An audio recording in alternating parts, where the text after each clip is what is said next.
entender y comprender cuán bueno y cuán grande es nuestro Señor. El Señor nos sigue cuidando, nos sigue protegiendo. Les animo, queridos hermanos, a poner toda su confianza en el Señor en los tiempos en los que parece que nuestra confianza está más bien en lo que nos dicen los medios de comunicación o lo que nos dicen diferentes posiciones respecto a la salud mundial. Como creyentes tenemos una confianza que es por encima de todos los hombres, y es la confianza en aquel varón de dolores que dio su vida por nosotros en la cruz. Él, muriendo en la cruz, venció al pecado, venció a la muerte, y ya el creyente, gracias a Dios, no tenemos nada que temer. Somos conscientes de que Él nos tiene contado todos los días de nuestra vida. Él nos dio la vida y Él también nos la reclamará cuando llegue nuestro día. Y en esto descansamos y confiamos. No tenemos más miedo ni más temor que el propio de esta vida en el que estamos viviendo. No podemos tener temor, un temor pecaminoso, por temer lo que el hombre nos pueda hacer o por lo que el hombre diga que nos puede hacer. Nuestro temor es un temor santo, aquel que es santo, santo, santo. Me gustaría que abrieran sus Biblias en esta mañana para continuar con el estudio que estamos siguiendo de la carta del apóstol Santiago. Santiago capítulo 2, del versículo 1 al versículo 4. Santiago 2, del 1 al 4. Yo no sé si has escuchado la gran noticia de esta semana pasada. Quizás sí, bueno, creo que es casi imposible que nadie la haya escuchado. Porque te guste el tenis o no te guste, seguro que habrás escuchado que un tenista muy famoso, de hecho el número 1 del mundo, un tal Djokovic, hoy ha sido expulsado de Australia, de ese torneo que se iba a celebrar en Australia, porque él no se vacunó y ha sido expulsado. Esto ha sido una polémica que ha realmente llenado todos los noticieros y todos los periódicos a lo largo y ancho del mundo. Todo el mundo estaba preocupado qué iba a suceder con ese hombre, con ese muchacho. Australia es uno de los países con las leyes de inmigración más estrictas, si no lo sabías. De hecho, para entrar en Australia, para quedarte a vivir o para quedarte a trabajar, hay que cumplir una serie de requisitos que son muy, muy estrictos. Y con el asunto del COVID, más estrictos se han vuelto, tanto que se exige muchos requisitos que en otros países ni siquiera se exigen. Aún así, este hombre quiso entrar y quiso jugar ese torneo, no cumpliendo con los requisitos, con las normas que se habían impuesto. Todo esto ha provocado a nivel mundial una ola de indignación. Unos a favor del tenista, otros en contra del tenista. Todo esto ha hecho que este asunto se haya focalizado en vacunas sí o vacunas no. Pero nadie se ha parado a pensar en otro hecho que ha sucedido, y es el hecho del favoritismo. Porque más allá de que se pueda estar a favor o no en contra de lo que este hombre hizo, lo que nadie se ha parado a pensar es que este hombre, a pesar de haber sido hoy expulsado, ha estado durante una semana, pues, echándole un pulso al gobierno australiano.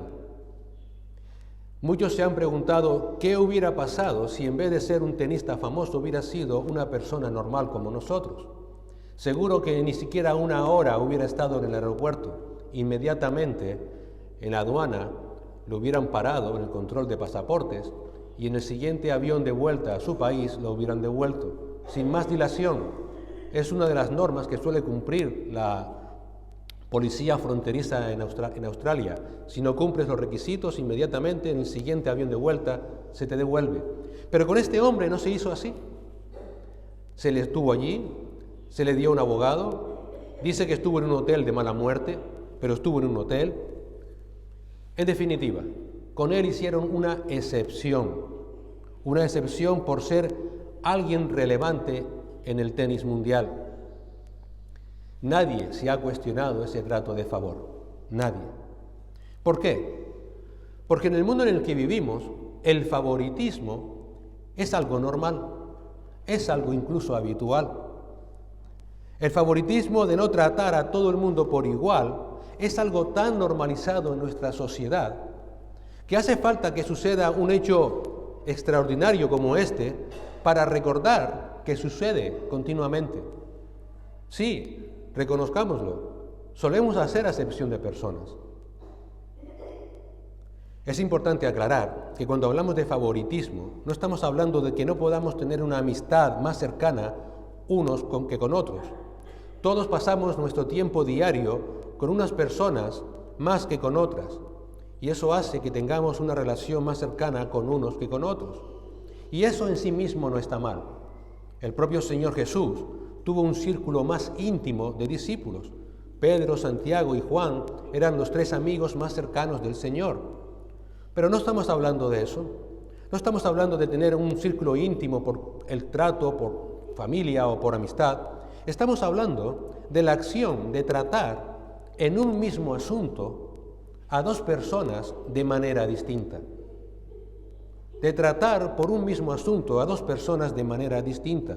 Y de hacerlo por cuestión de amistad, por cuestión de afinidad, porque somos de la misma nacionalidad, porque somos del mismo color de piel, o incluso por juicios de valor, porque me parece más simpático, porque me cae menos simpático, porque físicamente puede ser más atrayente o menos atrayente, como hicieron con Saúl cuando el pueblo de Israel eligió rey. Juicios de valor que nos hace decir, bueno, quiero tener una mayor cercanía y esa cercanía me hace tener un favor especial hacia esa persona. ¿Es correcto actuar así? ¿Es correcto tratar de manera diferente a unos o a otros en función de nuestros juicios de valor, de nuestra relación con esa persona? ¿Es justo que cuando tengo más relación con uno lo trato diferente en un mismo asunto con alguien que no tengo tanta relación? ¿Tratamos a las personas de la misma manera? ¿O hacemos acepción de personas? ¿O tenemos favoritismos?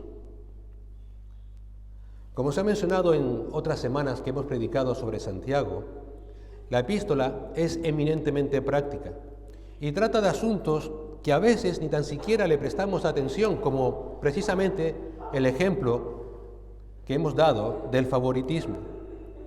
Y ejemplos o de favoritismos más concretamente entre hermanos en Cristo. Si recuerdan, Santiago comenzó su carta primeramente haciéndonos entender cuán importante es vivir perseverando en la fe de nuestro Señor Jesucristo y de perseverar en medio de las pruebas, por otro lado, por las que todos vamos a pasar. Y para que de esa manera, en esa fe, podamos pasarlas confiadamente, con un corazón y con una voluntad sumisos a la voluntad del Señor. Además, Santiago nos recordó también que debemos someter nuestras vidas a la palabra del Señor. ¿Por qué? Porque a través de la palabra de Dios, Él nos hizo nacer de nuevo. Cuando actuamos así, cuando vivimos confiadamente y cuando nos sometemos a la palabra de Dios, Santiago nos afirma, realmente nuestra fe es una fe salvífica.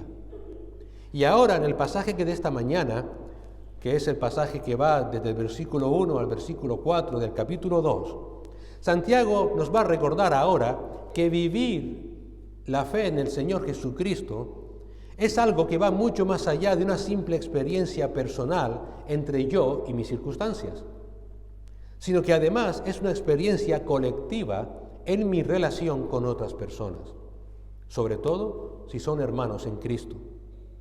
El cómo nos tratemos, en definitiva, va a evidenciar si realmente tenemos una fe salvífica o no.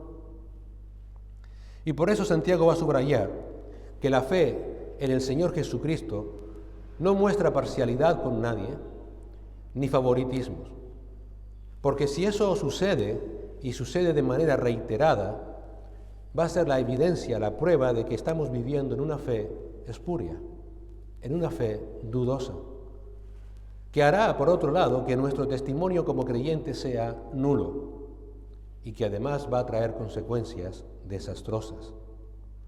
Y nos lo va a mostrar dándonos, por un lado, un mandato a no ser parciales, dándonos también un ejemplo práctico para que entendamos a qué se refiere él con el favoritismo y advirtiéndonos de las consecuencias. Nos va a mostrar dándonos un mandato a no ser parciales, dándonos un ejemplo práctico para que lo entendamos y advirtiéndonos de las consecuencias. Si tienes a mano tu Biblia, te invito a que lo abras en Santiago 2, versículos del 1 al 4. Santiago 2, del 1 al 4. Dice la palabra del Señor: Hermanos míos, no tengáis vuestra fe en nuestro glorioso Señor Jesucristo con una actitud de favoritismo. Porque si en vuestra congregación entra un hombre con anillo de oro y vestido de ropa lujosa, y también entra un pobre con ropa sucia, y dais atención especial al que lleva la ropa lujosa, y decís, tú, siéntate aquí, en un buen lugar, y al pobre decís, tú, estate allí de pie, o siéntate junto a mí, junto a mi estrado. ¿No habéis hecho distinción entre vosotros mismos y habéis venido a ser jueces con malos pensamientos? Santiago comienza aquí con un mandato a no ser parciales, a no actuar con parcialidad. Hermanos míos, que vuestra fe en nuestro glorioso Señor Jesucristo sea sin acepción de personas. Santiago, si te fijas, una vez más se dirige a aquellos destinatarios de su carta como hermanos míos, es decir, lo hace con amor y lo hace con cercanía. Él sabía lo que estaba sucediendo, pero quiere que ellos entiendan que les ama y que lo que les va a decir, que no va a ser fácil, se los dice porque les ama. Y con ese amor y cercanía les manda que su fe en nuestro glorioso Señor Jesucristo sea sin acepción de personas. En un primer vistazo, podría considerarse este mandato como una mera instrucción a mantener cierta cordialidad entre nosotros, a tener cierta cordialidad dentro de la iglesia. Pero si fuéramos al original en griego, la frase sea sin acepción de personas precede a la frase vuestra fe en nuestro Señor Jesucristo. Literalmente, Santiago escribió, hermanos míos, sea sin acepción de personas vuestra fe en nuestro glorioso Señor Jesucristo. Esta disposición, Santiago la usa para dar énfasis al mandato.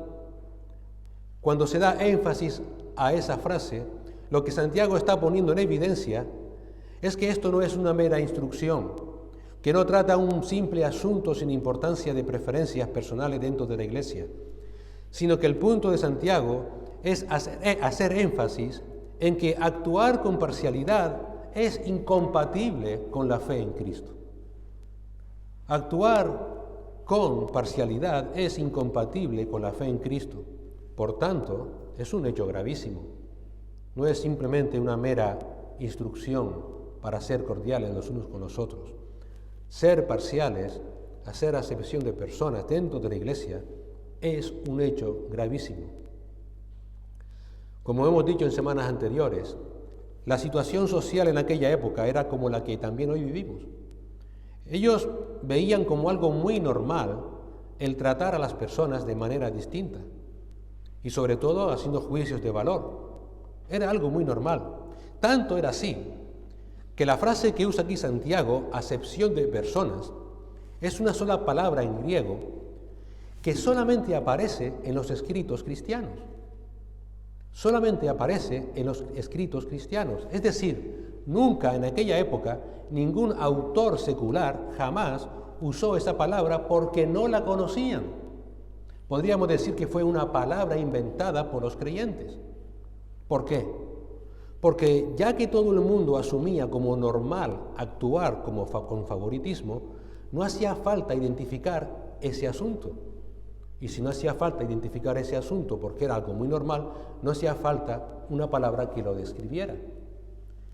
Acepción de personas fue una palabra que surgió en el ámbito cristiano. Y esa palabra griega, traducida como acepción de personas, tiene la idea de dar trato preferencial. Así que lo que Santiago está afirmando es que dar un trato preferencial a un hermano sobre otro es incompatible es incompatible con decir que se vive una vida de fe en el glorioso Señor Jesucristo. Y aquí un detalle importante. ¿Por qué Santiago en este contexto de la imparcialidad habla del Señor como del glorioso Señor Jesucristo? ¿Por qué simplemente no dijo de la fe en el Señor Jesucristo? ¿Por qué tuvo que poner el adjetivo glorioso? El entender esto nos va a hacer ver lo gravísimo que es para un creyente actuar con favoritismo. Este atributo de la gloria del Señor es único de Dios. De hecho, en la palabra se nos dice que Él no dará a nadie su gloria, Isaías 42:8. Es un término que solamente se usa para Dios, porque solo Dios es glorioso. No hay nada creado, ninguna criatura creada que comparta la gloria que solo Dios tiene. Y es un término que se usa para Cristo en algunos versículos de la Biblia, para identificar a Cristo como el único Dios vivo y verdadero. El apóstol Pablo le dice en 1 Corintios 2:8 lo siguiente: la sabiduría que ninguno de los gobernantes de este siglo ha entendido, porque si la hubieran entendido no habrían crucificado al Señor de gloria. Esteban, en su defensa ante el Sanedrín, también se refirió a Cristo como el Señor de la gloria, Hechos 7:2.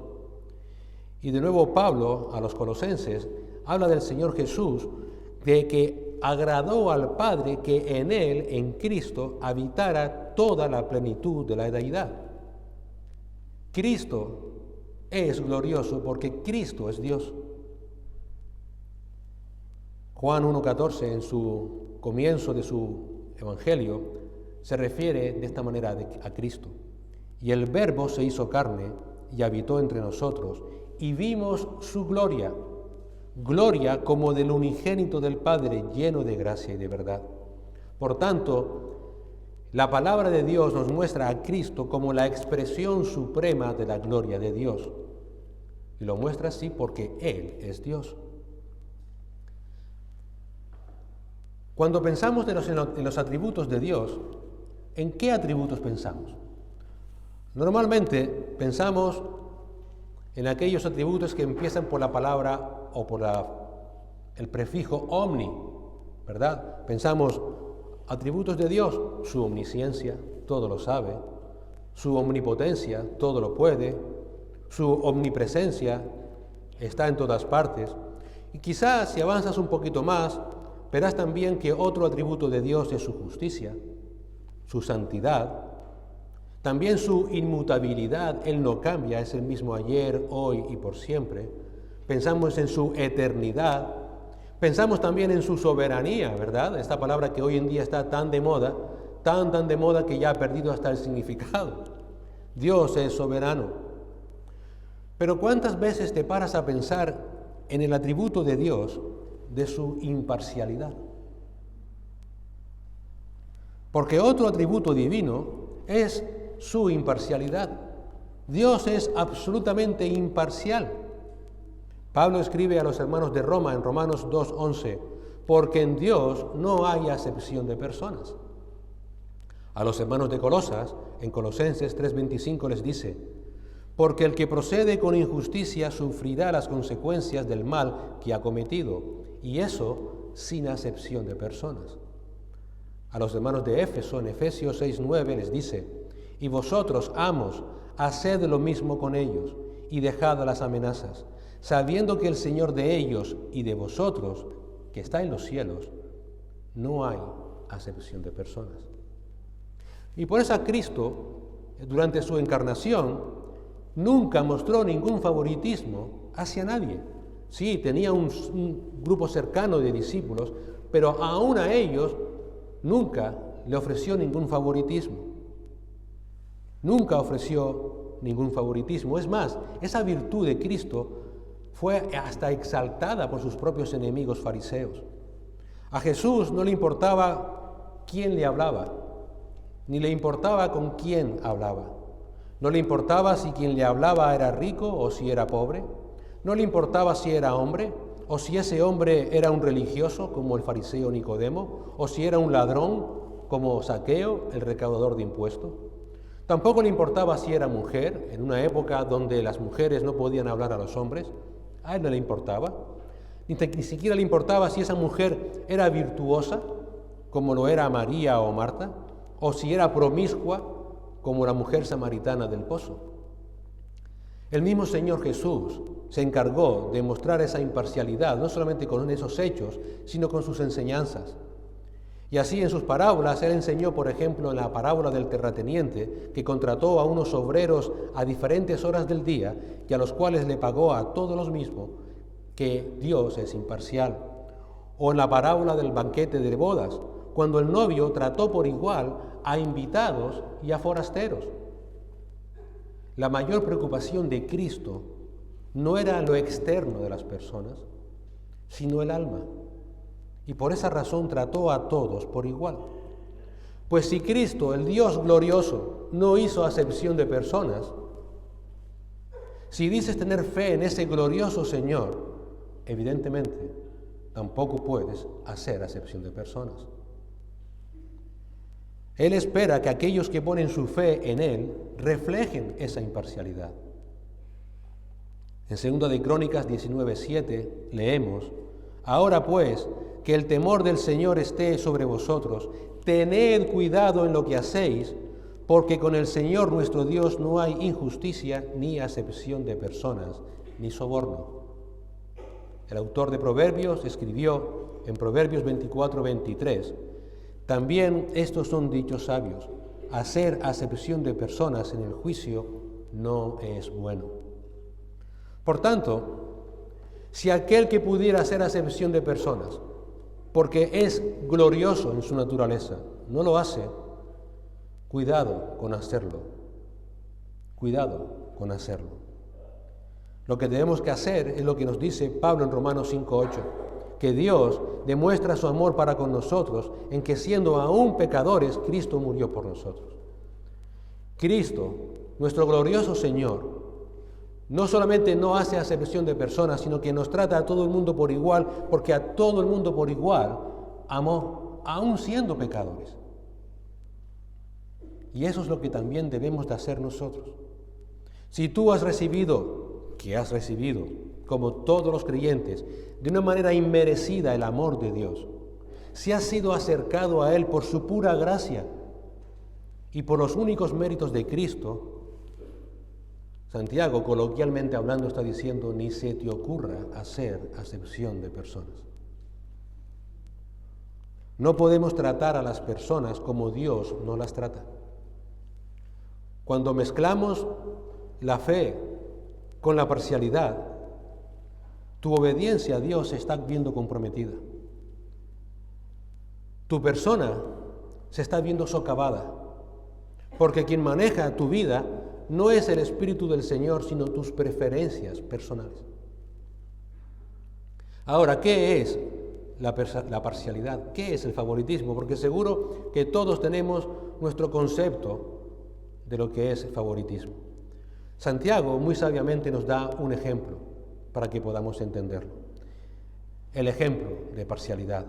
Sigue diciendo Santiago, porque si en vuestra congregación entra un hombre con anillo de oro y con ropa espléndida, y también entra un pobre con vestido andrajoso, y miráis con agrado al que trae la ropa espléndida, y le decís, siéntate tú aquí en buen lugar, y decís al pobre, estate tú allí en pie, o siéntate aquí bajo mi estrado.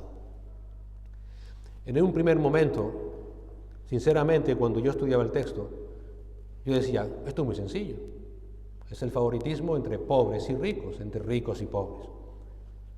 No cometas mi error, esto va mucho más allá.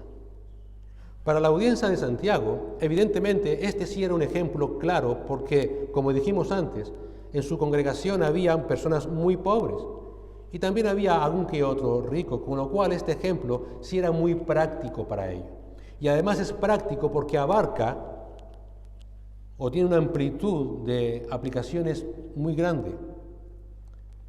Aquellos hombres o aquellas creyentes que eran muy humildes, que eran pobres y que pasaban por muchas pruebas por causa de su pobreza, actuaban no muy justamente aparentemente.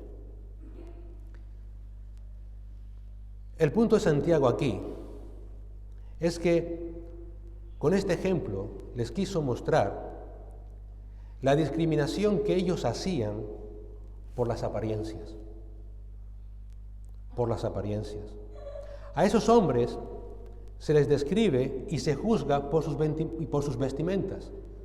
Fíjate, dice Santiago, si en vuestra congregación entra un hombre con anillo de oro y con ropa espléndida, y también entra un pobre con vestido andrajoso. Fíjate, ¿cuál era la base para ellos juzgar a las personas? Su apariencia. Rico, pobre. Lo juzgaban por lo que aparentaban ser. No lo juzgaban por el carácter de ellos. No sabían si eran personas realmente salvas o si no lo eran. No juzgaban si eran personas realmente piadosas o no, sino simplemente por su apariencia. La apariencia no solamente es algo estético, algo que nos viste. Es todo aquello que tiene que ver con nuestro exterior, con lo que mostramos.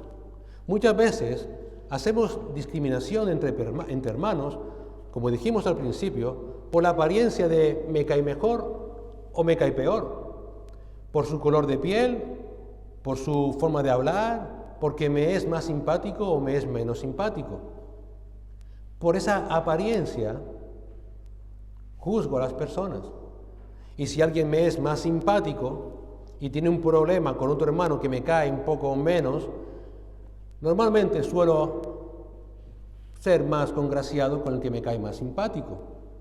O si una persona es guapa y hermosa, de una gran apariencia física, nos sentimos más atraídos por esa apariencia a tener un trato distinto que si la otra persona fuera como yo, bajito, feo. Así que solemos por las apariencias juzgar a las personas. Eso es la enseñanza que Santiago aquí nos está diciendo. Este es el ejemplo. Aquellas personas juzgaban por lo que aparentaban ver y no por el carácter de las personas. Y en base a esa manera de juzgar por las apariencias, daban un trato u otro. ¿Cómo era el trato que dispensaban? Fíjate, miráis con agrado al que trae la ropa espléndida y le decís, siéntate tú aquí en buen lugar. Y decís al pobre, estate tú allí en pie, o siéntate aquí bajo mi estrado. Es decir, al rico por su vestimenta lujoso, por lo que aparentaban ser, lo miraban con agrado. Literalmente, lo miraban de manera amable, favorable. Le daba igual cómo era esa persona, pero iba muy bien vestido. Y lo trataban con deferencia. Le daban un trato especial. Le decían, siéntate tú aquí en buen lugar. Le ofrecían con amabilidad el asiento más cómodo, la posición más honorable, el mejor sitio. En cambio, al pobre lo trataban con absoluto desprecio. Le decían, estate tú allí de pie o siéntate aquí bajo mi estrado. Es decir, no se le concedía ninguna importancia.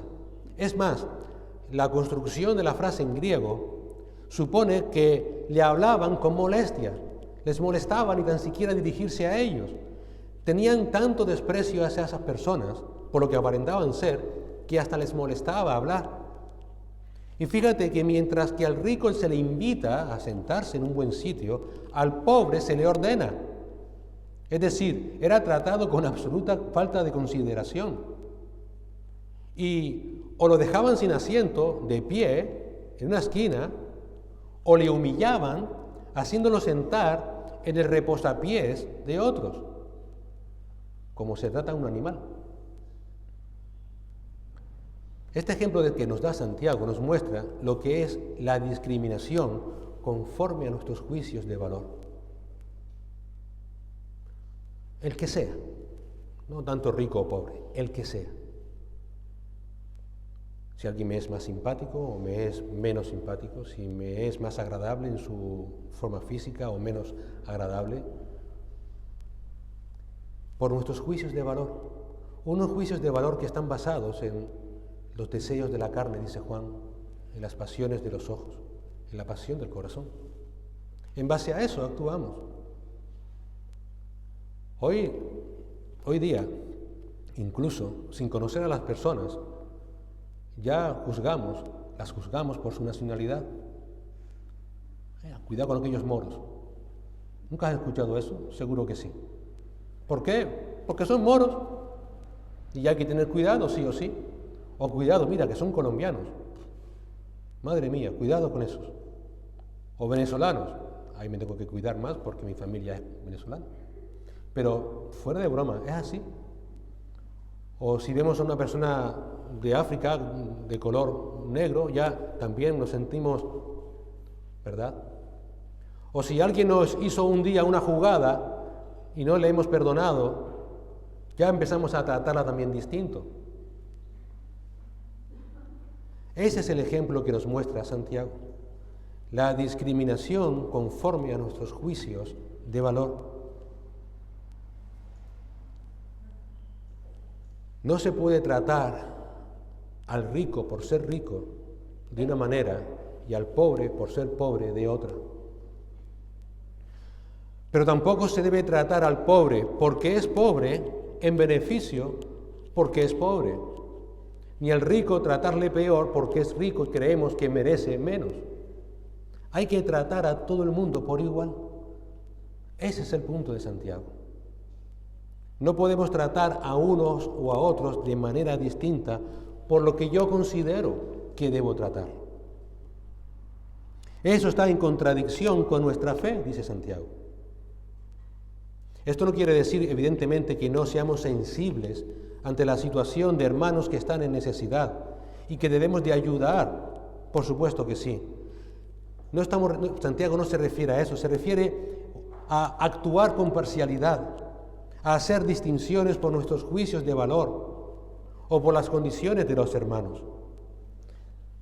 La palabra nos manda a juzgar rectamente porque todos somos iguales y porque todos somos iguales debemos de juzgarnos rectamente a todos por igual, se sea familia o no, se sea más cercano o más lejano, sea más simpático o más antipático, da igual la persona que tenemos delante, debemos vivir siempre sin parcialidad, siempre, porque es incompatible con nuestra fe en el glorioso Señor Jesucristo.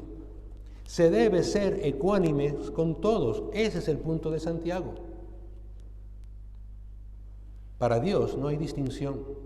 Pablo afirma en Gálatas 3:28 que ya para Dios ni hay judío ni griego, ni hay esclavo ni libre, ni hay hombre ni mujer, porque todos sois uno en Cristo Jesús.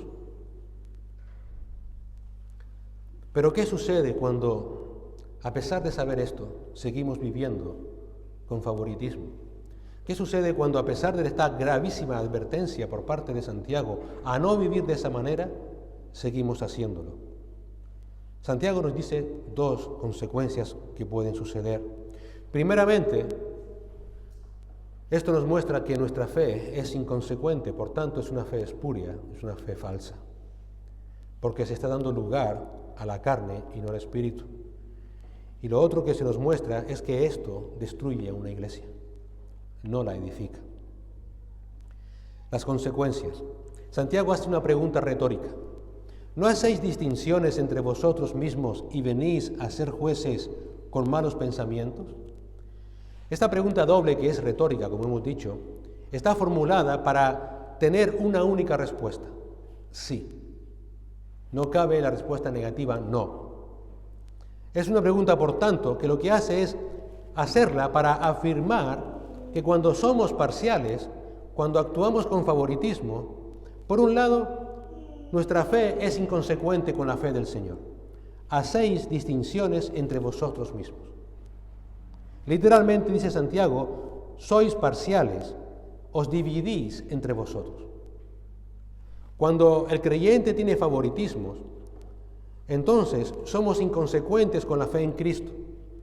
Porque a veces se nos olvida que cuando el Señor murió por nosotros en la cruz y nos salvó, Él no solamente nos ha salvado de la muerte eterna, no solamente nos ha salvado de la ira venidera, sino que nos ha hecho uno con Él. Somos uno con Cristo. Cuando el Señor ora al Padre en su oración sacerdotal antes de ser arrestado para ser muerto, en Juan 17, 20, 21, en su oración le pide al Padre: mas no ruego solo por estos, sino también por los que han de creer en mí por la palabra de ellos. ¿Para qué? Para que todos sean uno, como tú, oh Padre, estás en mí y yo en ti, que también ellos estén en nosotros, para que el mundo crea que tú me enviaste. El Señor Jesús, con su muerte, no solamente nos salvó, sino que nos hizo uno con el Padre, y nos hizo uno con el Hijo, y nos hizo uno los unos con los otros. En su obra salvífica, el Señor nos unió a Él, al Padre y a cada uno con cada uno de nuestros hermanos. Así que si hay parcialidad entre nosotros, aquí hay un problema. Cristo no te salvó. Porque lo que ha hecho el Señor no solamente te ha salvado, sino que te ha unido a Él, al Padre y a otros hermanos. Cuando divides, cuando estás viviendo independientemente, cuando tienes favoritismos, cuando tienes mejor trato con uno que con otro, esto es incompatible con el propósito de la obra salvadora del Señor. Pero no solamente es incompatible, es que dañas tu testimonio. Porque fíjate que dice el Señor Jesús, que esa unión es para que el mundo crea que tú me enviaste. Cuando hay divisiones entre nosotros, cuando hay pleitos, cuando hay disensiones, cuando hacemos favoritismos unos contra otros, ¿qué testimonio estamos dando al mundo? ¿Qué testimonio estamos dando? Realmente nuestro testimonio es lamentable, porque no estamos mostrando ni el amor del Padre ni el amor del Hijo, y nuestro testimonio es nulo. Pero por otro lado, además, dice Santiago, hay otra consecuencia. Se da lugar al pecado que mora en la carne y no al Espíritu. Es decir, nuestra relación no se basa en el fruto del Espíritu, sino en las pasiones de nuestra carne. Y eso acaba destruyendo todo. Dice Santiago, venís a ser jueces con malos pensamientos. En otras palabras, la discriminación, el favoritismo, el tener preferencias por cercanía o por empatía, y esto es fuerte, no es simplemente una preferencia de afinidad personal, es directamente maldad. Cuando hacemos, dice Santiago, preferencias, es porque eres malo. Malo. Cuando hacemos distinciones por la apariencia, es porque se tiene un corazón malo. Maldad como la de un juez con malos pensamientos. Un juez con malos pensamientos que, por tanto, no juzga equitativamente conforme a las pruebas, sino que injustamente juzga conforme a sus malos pensamientos, a su corazón malo. De las tres palabras que Santiago usa para maldad en su carta, esta que usa aquí es poneros en griego, es la más fuerte de todas. Lleva implícito deseos perversos, ánimo destructivo. Por tanto, Santiago lo que nos está diciendo, cuando hay parcialidad entre creyentes, lo que está sucediendo es que hay un corazón perverso, malo, que no está edificando. Cuando te encuentres con alguien en la congregación que intenta atraerte hacia sí misma, que intente crear tu grupito, esa persona es mala. Tiene un corazón perverso. Tenemos que ser uno con Cristo y uno los unos con los otros. Evidentemente, cuando alguien actúa así, su actitud no edifica, sino que destruye. Se da lugar más a las pasiones de la carne que dividen que al fruto del Espíritu que une. El apóstol Pablo a los romanos les escribe en Romanos 15, del 5 al 7, y que el Dios de la paciencia y del consuelo os conceda tener el mismo sentir los unos para con nosotros conforme a Cristo Jesús. Fíjate cómo nombra aquí a Dios, el Dios de la paciencia y el Dios del consuelo. Dios tiene paciencia para con nosotros. Dios consuela y lo hace para que seamos todos de un mismo sentir. Es paciente, pero su paciencia no va a durar siempre. Si sigues viviendo empecinado en tener tus favoritos, en vivir con parcialidad, algún día ese Dios de la paciencia se va a convertir en un Dios de ira. Pero sigue diciendo Pablo, para que unánimes, es decir, todos juntos a una voz, glorifiquéis al Dios y Padre de nuestro Señor Jesucristo.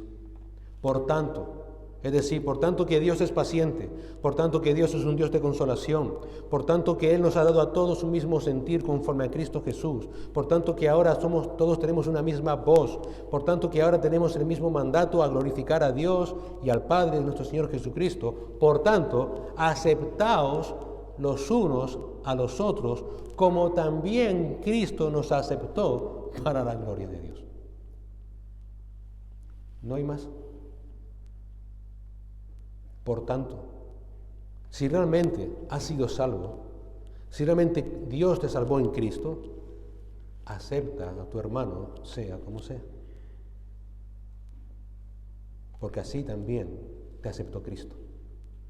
¿Cómo vives tu fe? No me refiero a tu fe en tu relación personal contigo mismo, en tus pruebas, sino que aquí ahora Santiago nos pregunta, ¿cómo vives tu fe en tu relación con tus hermanos?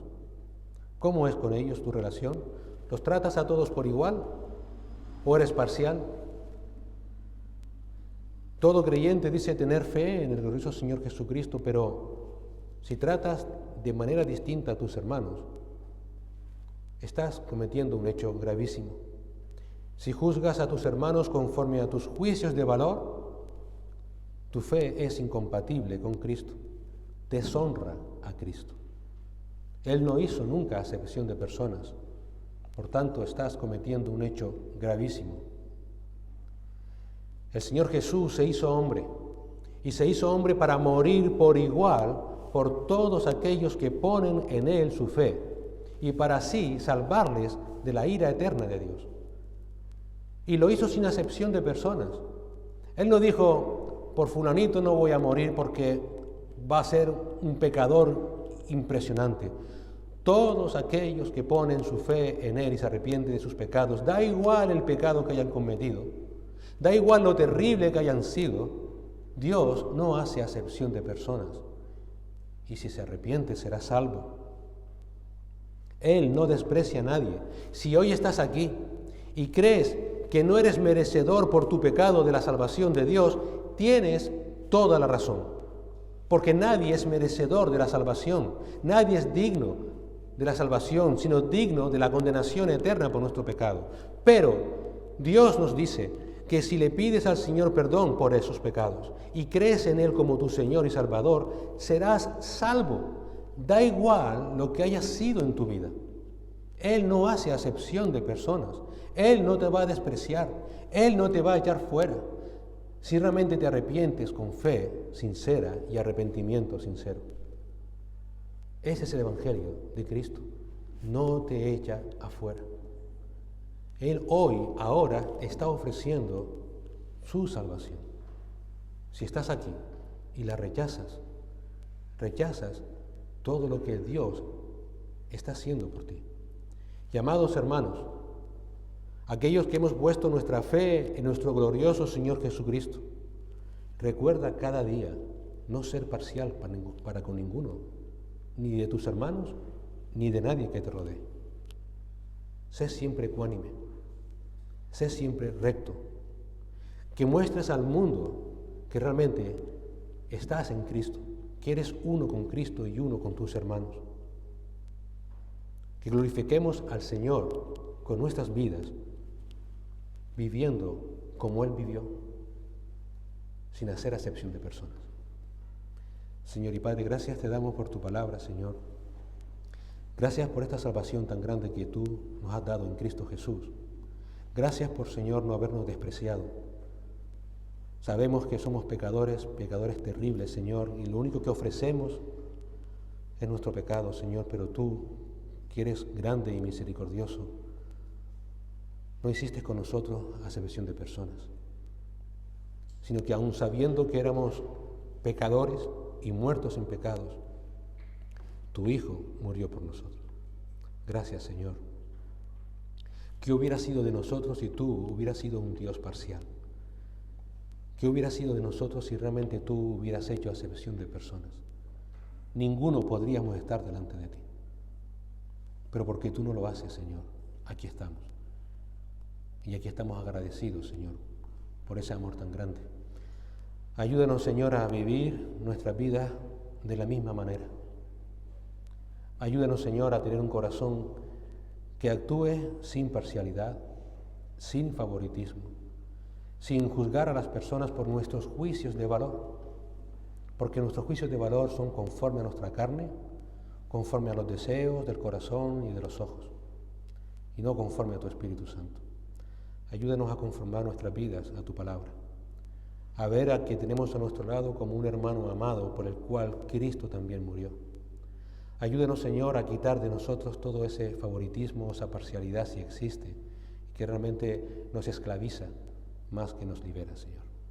Y también ayúdanos a examinar nuestra fe, para ver si realmente vivimos así de manera reiterada, porque si eso fuera así, lo que pondría en evidencia simplemente es que nuestra fe no es una fe salvífica, Señor. Padre, gracias por ayudarnos a examinarnos. Examínanos, Señor. Mira lo que hay en nuestro corazón. Quita de él todo aquello que tú, Señor, no quieres, que te desagrada, y pon en él lo que es para tu gloria y para la exaltación de Cristo Jesús, nuestro Señor y Salvador. En su nombre. Amén.